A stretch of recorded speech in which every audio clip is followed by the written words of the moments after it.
Well, our final story tonight spotlights a nonprofit tackling one of today's toughest challenges: division in the digital age. While social media has brought people together sharing memories and celebrating life's moments, it's also become a battleground where keyboard crusaders spread negativity and fuel division. Are we really as far apart as it seems online? Carolina Impact's Jason Terzis joins us to share how one local organization is working to bring real connection beyond the comments section. When it comes to political and social issues, people's opinions run the gamut, from the super conservative right to the super progressive left and all points in between. But if you get into a one-on-one conversation with someone, even if their opinions are on the opposite end of the spectrum from your own, more often than not, you'll find some sort of common ground. And that was the focus of the longest table. Good morning, everybody, and welcome to Truist Field, home of the Charlotte Knights. A Saturday at Truist Field in uptown Charlotte. Fans going through security, having their tickets scanned while a live band played on the concourse. Just outside the stadium, the start-finish line of a 5K. But inside, there were no ball players on the field or even fans in the stands. So this is our first time doing this. It's the first of, we hope, will be many annual events. About 1,500 people coming out on this day, not to support the Charlotte Knights, but to support, well, Charlotte. They've come together for brunch, but more importantly, they've come together not just to share a meal, but to engage in dialogue. We want people to ask questions, get to know one another, and really begin to build a shared vision for the greater Charlotte region. Organized by the United Way of Charlotte, the event was dubbed the longest table. Dozens of tables lined up, creating one gigantic table, stretching the length of the entire concourse. Attendees enjoying a full brunch of fruit, waffles, and quiche, but most importantly, conversation. What inspired it is really, this is reflective of what United Way does every day. We bring people together, we listen deeply to everyone's opinions because we value those opinions, and then we ask everyone to dream together about what's possible for the greater Charlotte region.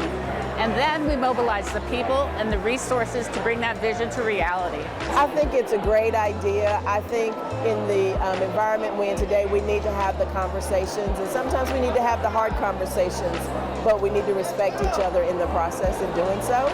The premise of the longest table: bring people from all walks of life together and to get to know strangers from other parts of town, talk, and more importantly, listen about various issues with the goal of not necessarily agreeing, but understanding. I really believe that when people sit down and get to know one another, when we take time to understand where each other is coming from, we'll find out that we have a lot more in common than we do that's dissimilar, right? We all want the same things for our families. We all want the same things for our community. But it doesn't make a difference about differences. If we were all the same, we'd be a very bland society. So what if we have differences? As long as we respect each other while we're communicating the differences, that's the best thing.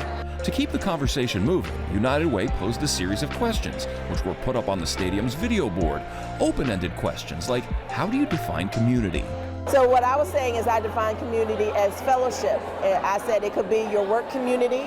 I said I have different communities. I have my work community, I also have my friend community, and then I have my family. And so sometimes they interact and sometimes they may not, but altogether we're there for each other, and that's what I view community as. The ability to have tolerance, the ability to have patience, and the ability to be humane towards others. And leave everything else that you got in here over here, okay? Work with this, and you'll all get along. Other questions asked: have you or someone you know seized an opportunity because of a connection or relationship? In what ways can we work together to ensure all have access to opportunities? Think 5 years ahead. What would make you proud to be part of the greater Charlotte community? And how can you take action to support a neighbor's journey toward an impactful opportunity? I think we're more alike than different, and so I think that's what needs to be the focus, is on the positive versus the negative, and on how we're more alike than we are different. Regardless of where thoughts and opinions stood on the questions, attendees all seemed to agree on at least one thing: our phones and the social media apps on it are a big reason for the deepening divides facing us.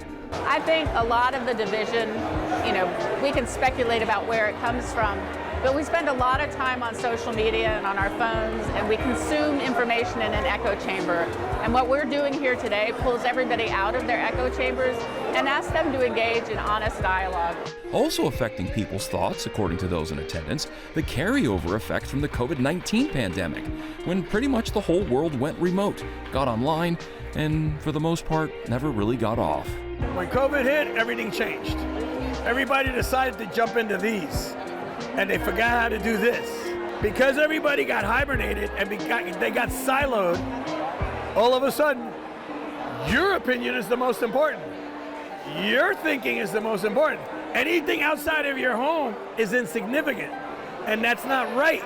At the end of the 2-hour event, most people left with a sense of it's okay to see things differently, and it's okay to have different opinions. It's all part of what makes us unique. I am confident that if we come together as a community, we can create a path to opportunity for everyone who lives in this region. We may not like each other. We may not care for each other. But sooner or later, we all bleed red. And we may need each other. And that's the whole thing. What an awesome story.